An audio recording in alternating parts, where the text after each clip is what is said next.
In the small coastal nation of Lumora, the people were proud of their pristine beaches, vibrant markets, and tight knit communities. Every year, the government released its gross domestic product, its GDP, figures, boasting about the country's growing economy. On paper, Lumora was thriving, but beneath the surface, the people knew a different truth. Take Maria, a schoolteacher in a rural village. Her students often missed classes to help their families on the farms. The nearest clinic was hours away, and clean drinking water was a luxury. Meanwhile, in Lumora's capital, towering skyscrapers symbolized progress, but they cast shadows over crowded neighborhoods where families struggled to make ends meet. Maria began to wonder, if Lumora's economy was growing, why weren't its people thriving? This is the story of measuring development, a quest to understand not just how economies grow, but how lives improve.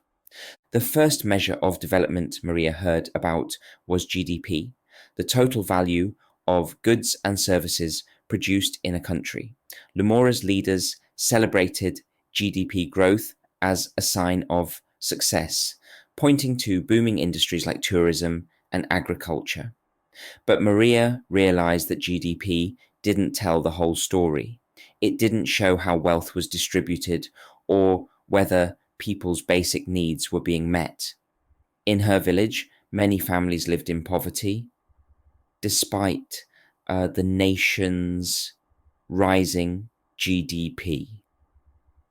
Maria learned about another metric, gross national income, GNI. Unlike GDP, which focused on domestic production, GNI included income earned abroad.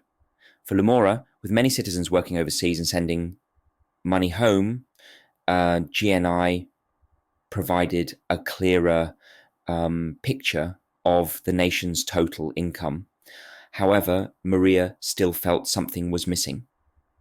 These numbers didn't reflect whether children in her village had access to education or if the elderly received proper health care. Then, Maria discovered the Human Development Index, HDI, a measure that went beyond income to consider life expectancy, education, and living standards. HDI painted a more holistic picture of Lumora's progress. It highlighted that while some regions had high literacy rates and modern infrastructure, others lagged behind, revealing inequalities hidden by GDP and GNI. One year, Lumora's HDI report revealed a troubling gap between urban and rural areas. In the capital, life expectancy was high and schools were well funded, but in Maria's village, preventable diseases were common and many children dropped out of school. This sparked a national conversation about the importance of investing in healthcare, education, and rural development. As Maria delved deeper, she learned about multidimensional poverty indices, MPI. Unlike traditional measures of poverty, which focus solely on income, MPI considered factors like access to clean water, electricity, and sanitation. For Maria's village, MPI was a game changer. It showed that while many families earned enough to escape income poverty, they were still deprived in other ways. This realization inspired local leaders to prioritize basic infrastructure projects. Lumora also began tracking gender development indices, GDI, to address disparities between men and women. Maria's heart swelled with pride when her village started programs to empower women, offering scholarships for girls and vocational training for women entrepreneurs. She saw firsthand how these initiatives transformed lives, proving that development wasn't just about economic growth, it was about equity and opportunity. Maria was especially moved by discussions about sustainability.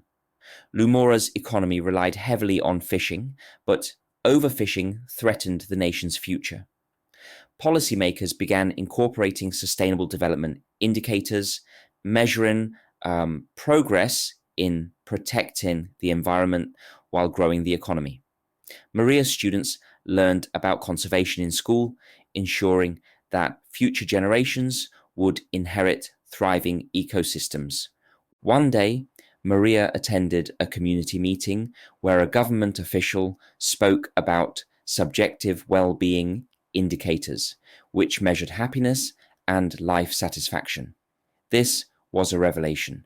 For the first time, Maria felt that her people's stories, hopes, and dreams were being considered. While GDP and HDI told part of the story, these new measures captured the essence of what it meant to live a fulfilling life. The journey of measuring development transformed Lumora. Policymakers realized that no single metric could capture the complexities of progress. They began using a combination of indicators to make informed decisions, addressing income inequality, improving healthcare, expanding education, and protecting the environment. Maria saw her village change. A new health clinic reduced preventable illnesses. A clean water project improved sanitation. More children attended school, dreaming of brighter futures. These changes weren't just reflected in Lumora's development reports. They were felt in the lives of its people. Lumora's story is a reminder that development is more than economic growth. It's about improving well-being, reducing inequalities, and ensuring sustainability. Metrics like GDP, HDI, and MPI are tools to guide us, but the true measure of development lies in the opportunities people have to lead healthy, fulfilling lives. As Maria looked out over her vibrant village, she realized that measuring development wasn't just about numbers. It was about understanding the heart of a nation. It was about making sure that every person, no matter where they lived, had the chance to thrive.